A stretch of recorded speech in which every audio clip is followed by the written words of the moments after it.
in May last year in Vegas, that had to be pretty much a culmination of a whole lot of dreams to have 2 number 1 plates there.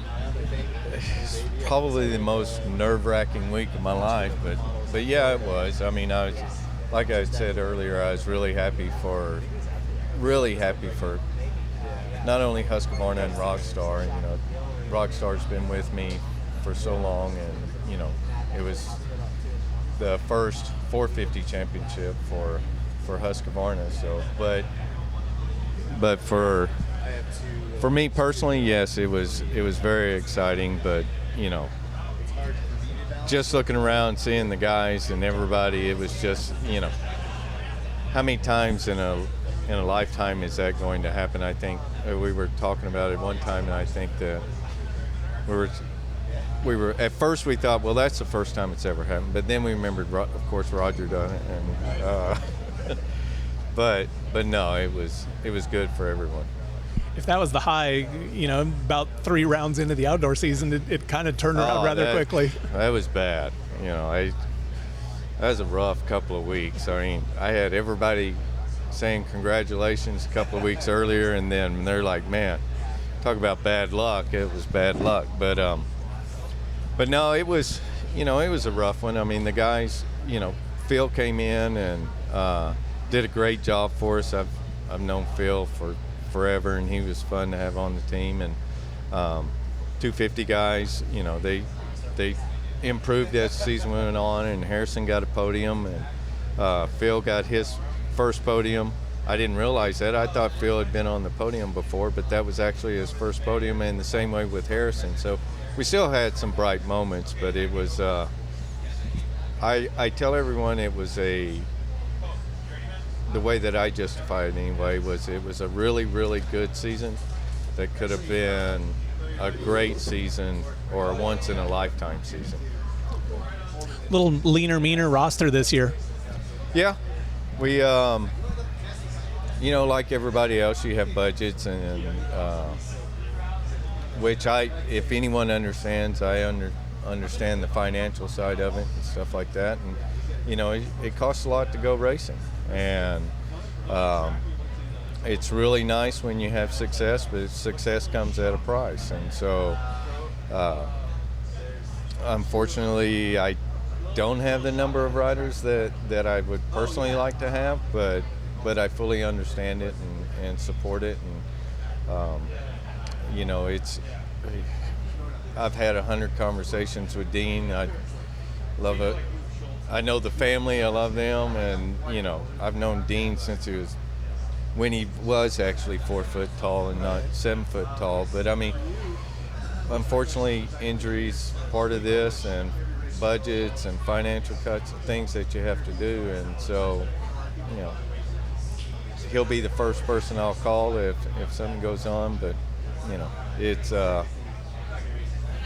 I tell everybody 2019 for us is obviously, on the 250 side especially, is a rebuilding year for us, and come out strong in 2020. It doesn't mean our expectations are any lower.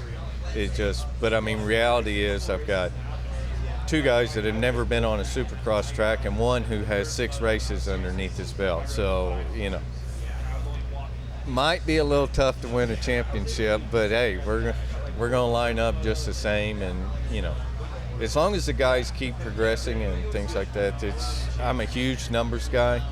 And, you know, I say people lie all the time, but numbers never do. And it's a progression. It's like Jason winning the championship. You know, he was 4 years in when he won his 250. You know, he's in his 4th year and he won his 450. It's a learning process. And, you know, everybody's busting Zach for being the old rookie, but really, you know, what makes Zach such a strong candidate is that, you know, he does have all that experience. And really, me personally, I think that what helped Jason the most was just he finally started to understand that, you know, it is a long season, it's 17 races, and it's how you handle those bad days or when you do make a mistake and not overreact. And that's where Zach's really strong. You know, he can be a fireball when he's not as always politically correct as he should, but he has a ton of experience, and he likes to not set expectations, but I've got a number in my head, and I do it with all the guys before the season, and I put it in an envelope, I stick it in my office, and we open it up. I've been pretty consistent on it, so we'll see. I'm looking forward to the season, though. Well, those 250 guys have some big shoes to fill. Yeah, they do. I mean, obviously winning 2 Supercross championships, and Jason winning his in 2014. It's never in a million years that was always the goal, to win championships. Like I said earlier, I still have one I want to be able to put in the bucket and win a 450 outdoor. But I don't take them for granted.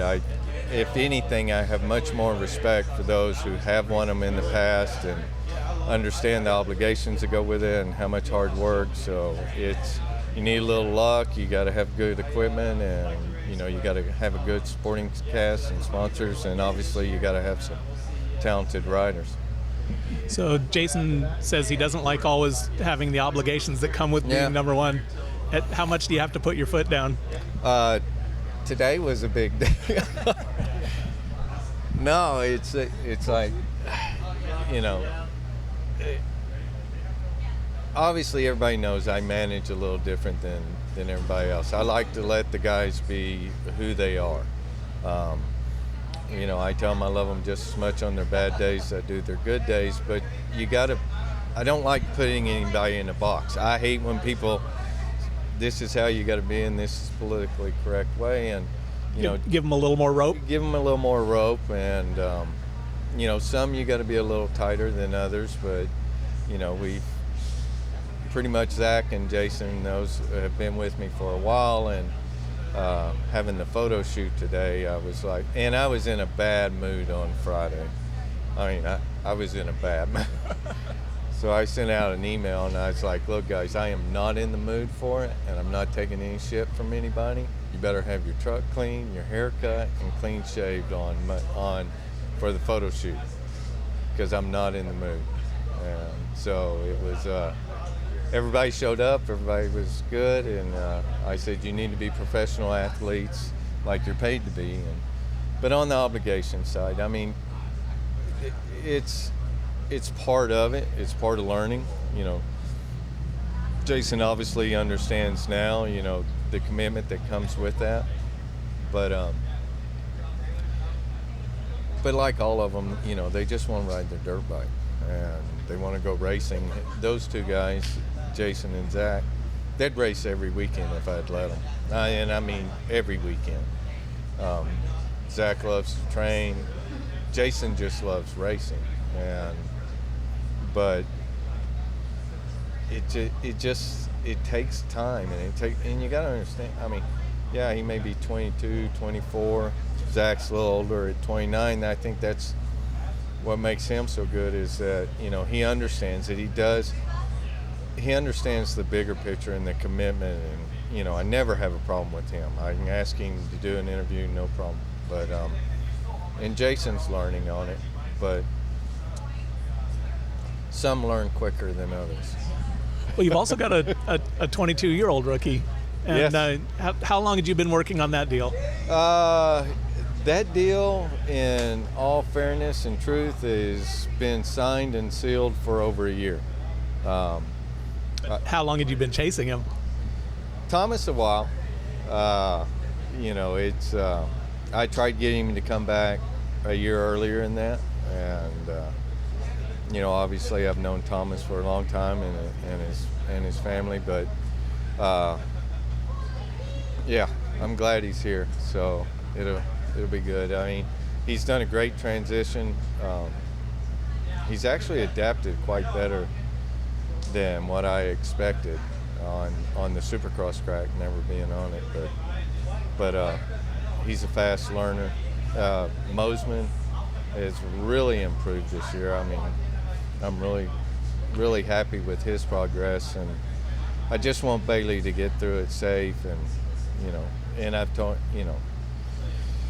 my peers might not like this that I have to answer to, but I just want him to be able to grow and learn and take it all in and get through Supercross safely and build on that, and then go into outdoors. And it'll be his second year. He's got all the tracks under, and just grow, because you can't substitute time. You just can't. But we'll see on the outdoors, right? We'll see on the outdoors, though. You know, I feel a little more confident than I do outdoors than I do Supercross, but I don't want to take anything away from the guys. I mean, for the short time they've been training and on the Supercross track, they're all coming along really well. For Bailey, obviously, the nerves are going to be the biggest thing, and even with Thomas, I'm sure he's going to be feeling it the first couple of rounds, but I think they'll do well. Can you teach them adrenaline management? You know, I tell them, focus on the things you have control of and don't worry about the things you don't. Like Zach and Jason both said, it's just trying to be consistent, manage your bad days. And if it's like I always would tell Zach and Davos, you know, if today's a third, take a third. If you have to push it and to get a second or a first and you end up going down, it's too hard to make up those points. And so it's understanding that and managing the series and not thinking it's live or die today. And so, well, I remember back when I first started shooting photos out there, walk out on the floor, and it's a little intimidating. It feels like there's a ton of eyeballs on you. Yeah. So I can imagine what those guys are like being on the gate. Hey, it's probably the first time I had to walk up in the manager's tower, you know. I'm like, you know. Hey, new guy. Yeah. But, which was funny because when Dave was with me, Dave Gowan, you know, he's been in the industry twice as long as I have, and he's like, I'm not going to the manager's house. I'm like, what's the big deal, you know? And I don't know what the big deal is, but you kind of grow numb to it. I'm sure you understand that, you know, after a while it's, you know, you kind of take it all in and don't even think about it anymore. You don't even think about it. I mean, the only time I recognize how big a crowd it is, you know, right after opening ceremonies, and you look up and you go, wow, we got a full house tonight. But no, it can be intimidating, and I think once I get past those, I really just want Zach to take the first 4 or 5 rounds and kind of soak it in. I'm not nervous, but it's freaking cold out here. But you know, and build off of it, and I think that if he does that, you know, he'll do well. Well, good luck this season. Thank you. We're going to need it, but we'll enjoy it.